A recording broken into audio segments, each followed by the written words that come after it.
Mis seostub sinu jaoks sõnaga kliimaränne? Kas pigem Eestist mõnusam vahemereline kliima, California palmid või Tai liivarännad? Või hoopis põud, üleujutused ja viljatuks muutuv põllumaa? Kliima kannustab üha enam inimesi liikuma ning paraku enamjaolt nendel süngematel põhjustel. On isegi arvatud, et 21. sajandil võib kliima kas otseselt või kaudselt saada põhiliseks rändepõhjuseks. Aga kes, kust ja kuidas täpsemalt ikkagi rändab? Kas maailm on kliimapõgenikeks valmis?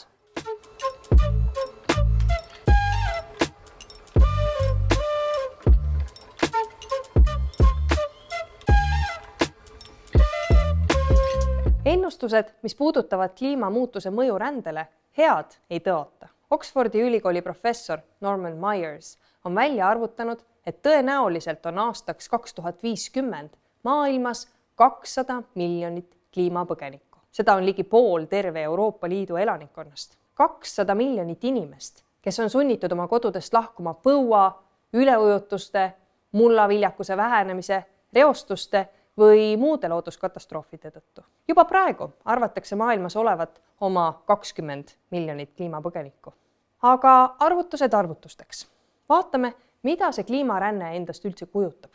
Kuidas need 200 miljonit liikuma võiksid minna ning mida sel puhul ette võtta? Esiteks, kliimarändes pole iseenesest midagi uut. Seda, et üleujutused, vulkaanipursked või kõrbestumine on inimesed liikuma ajanud, on ette tulnud kogu inimajaloo vältel.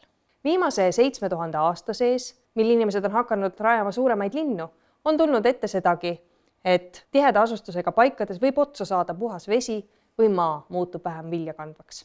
Lihtsaim lahendus on olnud liikuda kuhugi edasi. Tänapäeval on aga inimasustus tihedam ning enam pole seda täiesti vaba lappi viljakandvat maad, mida keegi veel enda omaks ei peaks. Ning vaid väga vähesed riigid lubavad mõnd võõramaalast oma territooriumile seetõttu, et tal oma kodumaal enam elamisväärset keskkonda pole. Samas, kliimamuutus on tavaliselt ikka pikaajalisem muutus, mitte välk selgest taevast. Kuigi üks üleujutus, orkaan või metsatulekahju võib korraga koduta jätta tuhandeid inimesi, on selle mõju globaalses mastaabis ikkagi väike. Enamasti leiavad äkiliste kliimakatastroofide eest põgenejad peavarju üsna lähedal. Liiguvad kümneid, mitte sadu või tuhandeid kilomeetreid ning võimalusel pöörduvad varsti koju tagasi. Kliimamuutus ei tekita kunagi sellist seisu, et homsel päeval on piiri taga 10, 20 või 200 miljonit inimest, kes kõik korraga põgenevad. Pigem lähevad inimesed liikuma vähehaaval ning sageli lootusega ühel päeval tagasi pöörduda. Võtame näiteks perekonna, kes elab kuskil Kesk-Ameerikas ja elatub põllumajandusest, näiteks kohvi ja suhkruroo kasvatusest. Viimastel aastatel on El Niñod nende saagile kõvasti kahju teinud ja enam nad ainult põllumajandusest ära elada ei suuda. Seetõttu otsustab näiteks pereisa koos naabrimehega minna põhja poole tööd otsima, kus klimaatilised tingimused on paremad, aga ka palgad kõrgemad. Ja sageli töötavad nad sealgi põllumajanduses. Niisiis jääb enamik pereliikmeid ikkagi edasi oma külasse. Oma talu peetakse edasi, sest see on osa elustiilist ning vahehooaegadel saab ka isa tagasi koju oma pere keskele. Majandusliku kindluse tagavad välismaale tööle läinud pereisa rahasaadetised. Nagu rändeprotsesside loengus räägitud, pole muidugi välistatud, et ühe pereliikme ränne ei pane teisigi liikuma. Võib-olla saadetakse ülejääva raha eest mõni lastest linna õppima. Võib-olla lähevad lapsed ise raske maatöö eest mujale õnne otsima, mis ikkagi tähendab rännet. Aga see on pigem selline peenike, aga pidev nire, mitte hiiglaslik tõusulaine. Sellest loogikast lähtuvalt on ka pakutud ühe võimaliku meetmena just hooajalist töörännet võimaldavad skeemid. Sisuliselt aitab see põllumajandusega tegelevatel kogukondadel ellu jääda seni, kuni aretatakse välja uute klimaatiliste tingimustega paremini kohastunud sorte või leitakse muid uusi elatusvõimalusi antud piirkonnas. Ent kliimamuutusel on märksa süngem pale ning drastilisemad tagajärjed. Läheme korraks Bangladeshi Lõuna-Aasias, mis on oma pindalalt umbes 3 korda suurem kui Eesti, kuid mille rahvastik on üle 100 korra suurem kui Eestis. Bangladesh asub mere ääres suurte jõgede suudmes, mis tähendab, et maapind on seal väga madal. Ja kuigi ajutised üleujutused on selles piirkonnas alati olnud, on nende ulatus ja mõju muutunud aasta-aastalt hukutavamaks. Juba praegu kannatab kogu piirkond iga mõne aasta tagant suurte üleujutuste käes, mis hävitavad sadu tuhandeid kodusid, põlde ja loomakarju. Üleujutused muudavad nii pinnase kui jõe suudmed soolaseks, mis muudab maa harimise ja puhta joogivee hankimise keeruliseks. Rannikuäärne maa muutub väärtusetuks. Samuti kaovad kohapealsed töökohad ning rannikuäärsed pered saavad kliimaränduriteks. Kui enam kusagil elada pole, põgeneb terve pere. Kui on, siis saadetakse mõned pereliikmed suurlinnadesse või mujale tehastesse tööle. Bangladeshis on aga 2 stsenaariumit, mis näitavad, kuivõrd oluline on kliimarändega toimetulekuks linna planeerimine ja teised poliitikad. Enamasti jõuavad Bangladeshi kliimapõgenikud pealinna Dhaka slummidesse.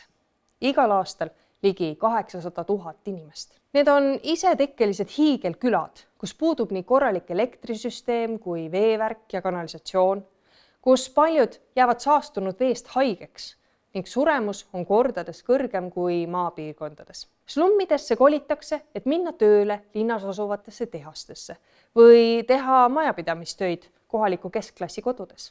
Linn ei ole põrmugi slummide elukvaliteedi parandamisest huvitatud, sest see tähendaks piirkonna legaliseerimist ning veel täiendavaidki kulutusi. Nii sealne olukord ei paranegi ning palju hullemaks muutumast hoiavad seda üksnes heategevusorganisatsioonid.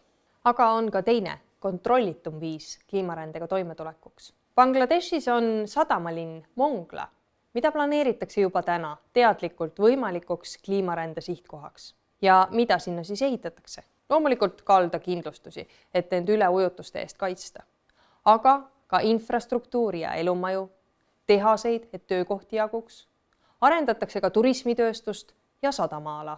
Kõike planeeritakse selliselt, et linn tulevikus laieneda saaks. Muidugi, ega elu ei sure täielikult välja ka Bangladeshi rannikupiirkondades. Edeneb soola taluvate riisisortide aretamine ning nii mõnigi merevee alla jäänud põld on muudetud krevetikasvanduseks.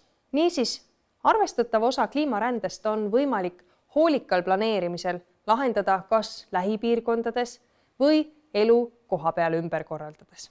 Kindlustusvaldkonnas arendatakse ka ideid, et pakkuda tervetele riikidele või teatud piirkondadele niinimetatud kliimamuutuse kindlustust, kus regulaarsete sissemaksete vastu tagatakse kliimamuutusega kaasneva ümberkohanemise kulud. Teatud osa rahvusvahelisest rändest võib aga sihtriikidele olla isegi vajalik. Kliimamuutus ähvardab küll mõningaid piirkondi näljaga, kuid on muutnud teised senini hõredamalt asustatud piirkonnad varasemast viljakamaks.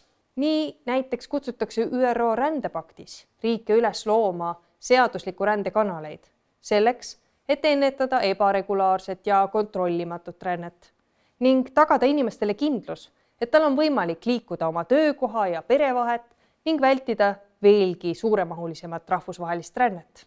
Aga mida teha olukordades, kui kliimamuutuse tagajärjeks on sisuliselt põlenud maa, kus ei kasva enam üldse midagi? Selleks on ÜRO asunud juba ette valmistama planeeritud elanikkonna ümberpaigutamist. Sisuliselt tähendaks see seda, et evakueeritakse näiteks terve küla korraga ning sama kogukond asub elama mõne teise koha peal. See võib nii mõnelegi kõlada parajalt düstoopilisena, arvestades seda, mida me oleme seni rääkinud näiteks lõimumisest, terve kogukond korraga. Kuidas nad siis ülejäänud ühiskonda lõimuvad? Samas on säärase programmi idee minimeerida rändajate juurtetusega kaasnevaid probleeme.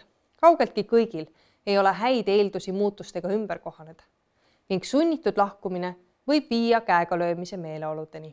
Kogukondade tervikuna kolimine looks vajaliku turvavõrgu, mida on esialgu vaja jalgade alla saamiseks. Aga mõistagi tuleb ka säärase lahenduse juures mõelda 2 sammu ette, mis saab neist kogukondadest 10 aasta või põlvkonna pärast ja kuidas tagada nende ühiskondlik lõimumine. Sest karta on, et nendel rändajatel enam tagasipöördumisvõimalusi ei ole.